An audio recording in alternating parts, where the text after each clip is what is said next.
Hello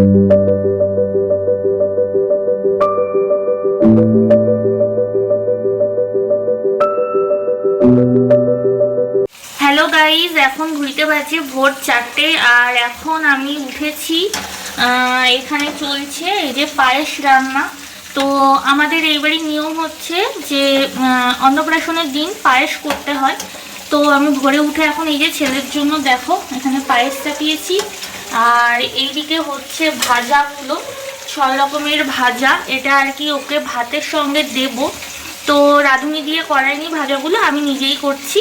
তো চলো আজকের দিনটা তোমরা দেখতে থাকো, সঙ্গে থাকো। সারাদিন কি কি করব যতটা পারবো তোমাদের সাথে নিশ্চয়ই আজকে শেয়ার করব। তো চলো শুরু করা যাক। কুটুসের অন্নপ্রাশন, সারা বাড়ি আলোয় আলোয় সেজে উঠেছে। আর এখন এসেছে ক্যামেরাম্যান, ওর কিছু ফটোশ্যুট সেগুলো বাড়িতেই নেওয়া হচ্ছে। কারণ লজে গিয়ে সব রকম মানুষজন থাকবে, সেখানে আমার ছেলে কতটা কমফর্ট হবে বুঝতে পারছি না। তো সেই কারণেই বাড়িতেই ডেকেছি যে কিছু ফটোশ্যুট অন্তত বাড়িতেই হয়ে যাক, তাহলে আর কি একটু নিশ্চিন্ত হওয়া যায়। এখানে চলছে দেখো ওর ফটোশ্যুট। আর ও কিন্তু বেশ লক্ষ্মী ছেলের মতো ধুতি পাঞ্জাবি পরে দেখো রয়েছে, কান্নাকাটি কিন্তু একদমই করছে না। ও এমনিতেও যে কান্নাকাটি করে খুব একটা তা নয়।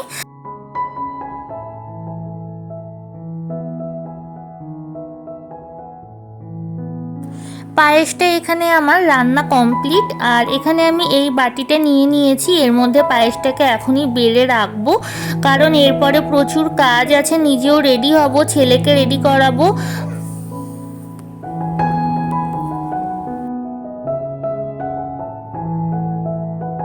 এখন ঘুরিতে বাজে সকাল 9:30। আর এখানে চলে এসেছে ঘোড়ার গাড়ি, বেলুন দিয়ে সুন্দর করে সাজানো হয়েছে।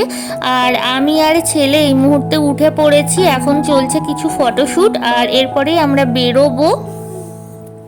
আমরা যাচ্ছি এখন গোবিন্দ বাড়ি, ওখানে আর কি ছেলেকে গোবিন্দ চরণে রাখা হবে। তো এই বাড়ির নিয়ম অনুযায়ী এদের বাড়ির মানে যত অন্নপ্রাশন হয়, তো প্রত্যেক বাচ্চাকে নিয়ে যাওয়া হয় গোবিন্দ বাড়ি।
আর দেখো এখানে কিন্তু আমার ছেলে বসে গোবিন্দকে দেখছে, গোবিন্দ দর্শন করছে।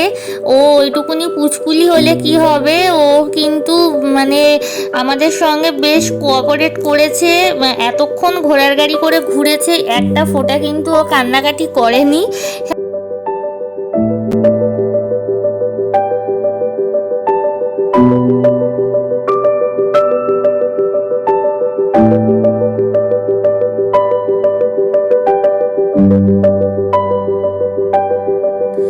আর এখন চলে এসেছি লজে। তো এখানে এখন ছেলের জন্য হলুদ কোটা হচ্ছে। এরপরে ছেলের গায়ে হলুদ এবং স্নান, এই পর্বগুলো সারা হবে।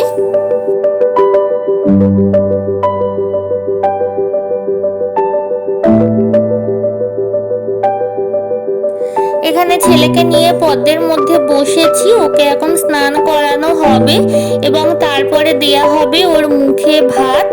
আর দিচ্ছে ওর দাদাই, আমার বাবা, ওকে মুখে ভাতটা দেবে। এখানে ছেলের ভাত আমি এইভাবে সাজিয়েছি, ভাতটা দিয়ে একটা মিকি মাউস বানিয়েছি। তো তোমরা বলো যে কেমন হয়েছে ওর ভাতের থালাটা সাজানো।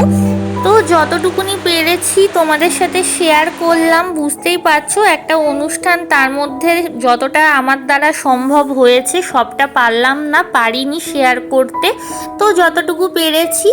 আর আজকের ভিডিওটা আমি এখানেই শেষ করছি। টাটা।